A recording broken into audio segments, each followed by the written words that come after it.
اعوذ باللہ من الشیطان الرجیم بسم اللہ الرحمن الرحیم السلام علیکم. سپلائی چین کی ABCD اور ایک اچھی بات کے ساتھ ایک بار پھر آپ کے سامنے حاضر ہیں. آج ہم سپلائی چین کی جن 3 ٹرمینالوجیز کے بارے میں ڈسکس کریں گے. اس میں سب سے پہلے ہم بات کریں گے گیپ اسکیجول کے بارے میں کہ گیپ اسکیجول کیا ہوتا ہے. اس کے بعد ہم بات کریں گے گیٹڈ پروسیسنگ کے بارے میں یا گیٹڈ پروسیس کے بارے میں.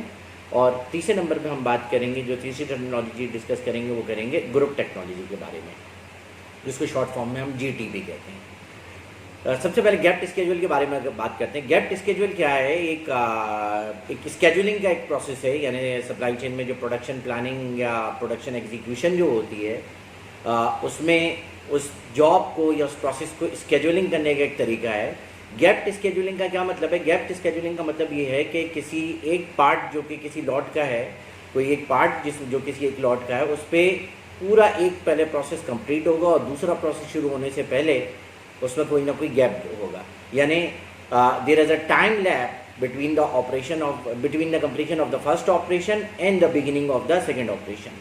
تو ایک پروسیس لیٹ سے ابھی ختم ہوا ہے اور دوسرا پروسیس شروع ہونے، تو ان دونوں کے درمیان جو ہے وہ ایک ٹائم گیپ ہوگا. تو that is actually known as gap scheduling. اس کی ایک ایگزامپل یہ لے لیتے ہیں کہ لیٹ سے آٹو موبائل کی اگر مینوفیکچرنگ ہو رہی ہے، تو آٹو موبائل کی مینوفیکچرنگ اسمبلی میں لیٹ سے اگر چیسز ہے تو چیسز پہ پہلے جو ہے وہ جتنے بھی چیسز ہیں ان پہ پورے لاٹ پہ جتنے بھی یونٹس ہیں، تو ہر یونٹ پہ سب سے پہلے پینٹنگ کا پروسیس کمپلیٹ ہوگا. جب پینٹنگ کا پروسیس کمپلیٹ ہو جائے گا، اپنے تمام آپریشن کمپلیٹ کر لے گا، تو اس کے بعد ایک گیپ ہوگا جس کے بعد اس میں فردر اسمبلیز شروع ہوں گی. تو post painting, so the time duration between that painting and the beginning of the next process is post painting. That is actually known as gap schedule. اور وہ ٹائم کا جو ڈیلے ہے ایک آپریشن سے دوسرے آپریشن کے درمیان یا گیپ ہے، that is actually termed as gap schedule. بات کرتے ہیں دوسرے کانسیپٹ کی، جو کہ ہے گیٹ پروسیس یا گیٹنگ پروسیس. گیٹنگ پروسیس کیا چیز ہوتی ہے؟ گیٹنگ پروسیس ایک پروجیکٹ مینجمنٹ کی ٹیکنیک ہے جو کہ پروجیکٹ یا پروسیسز پہ اپلائی کی جاتی ہے. اور اس میں کیا ہوتا ہے، پورے پروجیکٹ یا پروسیس کو آپ ڈفرینٹ میننگ فل فیزز میں ڈیوائڈ کر لیتے ہیں. اور کیوں کرتے ہیں؟ کیونکہ کیا ہوتا ہے، ہر فیز کا جب اینڈ ہو رہا ہوتا ہے تو that is acting actually as a gate. اور اس گیٹ یا فیز کے اینڈ پہ اس کی تمام چیکنگ اور ایویلیویشن کی جاتی ہے کہ اس گیٹ میں جو آبجیکٹیوز، جو ریزلٹس اچیو کرنے تھے وہ اچیو ہوئے یا نہیں ہوئے. جب تک یہ ایویلیویشن میں ریزلٹس اچیو نہیں ہوتے اور وہ گیٹ پاس نہیں ہوتا، تب تک جو ہے پروجیکٹ یا پروسیس نیکسٹ گیٹ میں انٹر نہیں ہو سکتا یا اس گیٹ سے گزر کے فردر ایکٹیویٹیز کے لیے آگے نہیں جا سکتا.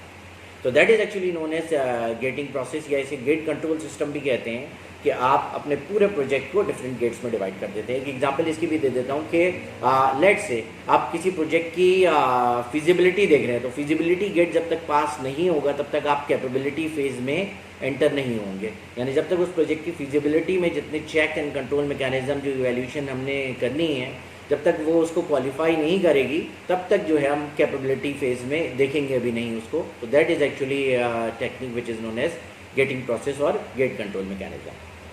آتے ہیں تیسری کانسیپٹ کی طرف، which is actually known as grouping technology اور گروپ ٹیکنالوجی.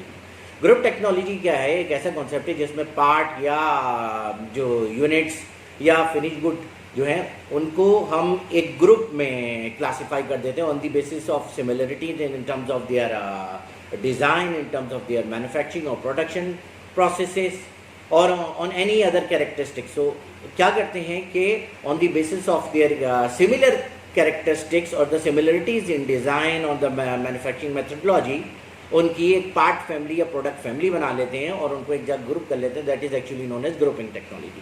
فائدہ کیا ہوتا ہے کہ کیونکہ ان میں سملرٹیز یا تو ڈیزائن میں یا مینوفیکچرنگ پروسیسز میں یا را مٹیریل میں ہوتی ہے، تو اس کی وجہ سے ہمیں پروڈکشن پلاننگ، مٹیریل پلاننگ یا پروڈکشن اینڈ مٹیریل اسکیجولنگ میں آسانی ہو جاتی ہے.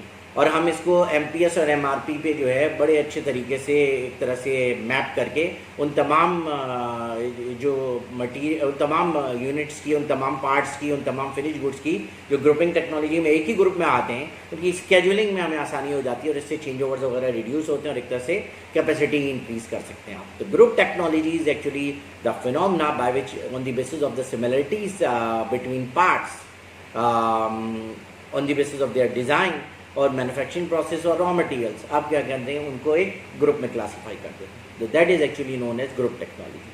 اب آتے ہیں ہم آج کی اچھی بات کی طرف. آج کی اچھی بات کے لیے سورہ فاطر کی آیت نمبر 15 میں پہلے وہ آیت پڑھتا ہوں, اس کے بعد پھر ہم اس پہ ایک ڈسکشن کریں گے کہ اس کا کیا مقصد یا مطلب ہے. وہ آیت ہے سورہ فاطر کی آیت نمبر 15, یا ایھا الناس انتم الفقراء الی اللہ, یا ایھا الناس انتم الفقراء الی اللہ واللہ هو الغنی الحمید. اس کا ترجمہ ہے کہ لوگوں تم سب اللہ کے محتاج اور اللہ ہی بے نیاز اور سب خوبیوں سے راہا. ترجمہ ہے کہ اے لوگوں تم سب اللہ کے محتاج, یا الناس انتم الفقراء الی اللہ, تم سب اللہ کے محتاج, واللہ هو الغنی الحمید, اور اللہ بے نیاز ہے اور سب خوبیوں سے رہا. یعنی ایک بار پھر اس جانب اشارہ کیا جا رہا ہے کہ ہم سب جو ہیں وہ اللہ کے آگے بے بس ہیں. ہم سب جو ہے وہ کیا ہیں, محتاج ہیں اللہ کے آگے. جو مانگنا ہے اللہ تعالیٰ سے ہی مانگنا ہے. ایاک نعبد و ایاک نستعین, کہ ہم تیری بندے تجھی سے مانگتے ہیں. تو ایک بار پھر وہی چیز یہاں انڈورس ہو رہی ہے یا کی جا رہی ہے کہ تمام لوگوں, چاہے کوئی بادشاہ ہو, چاہے کوئی صدر ہو, وزیر اعظم ہو, چاہے کوئی فقیر ہو, جتنے بھی لوگ, جتنی بھی خلقت اس دنیا میں پائی جاتی ہے, جتنے بھی لوگ ہیں وہ سب کے سب کیا ہے, اللہ کے آگے محتاج ہیں. اللہ کے آگے کسی کی نہیں چلتی. تو اللہ تعالیٰ ایک بار پھر اپنی حاکمیت اور حاکمیت اعلیٰ کو جو ہے یہاں بتا رہا ہے کہ تم سب میرے آگے محتاج ہو, اور ایک میسیج دے رہا ہے کہ دیکھو تم میرے آگے محتاج ہو تو مجھے سے مانگو.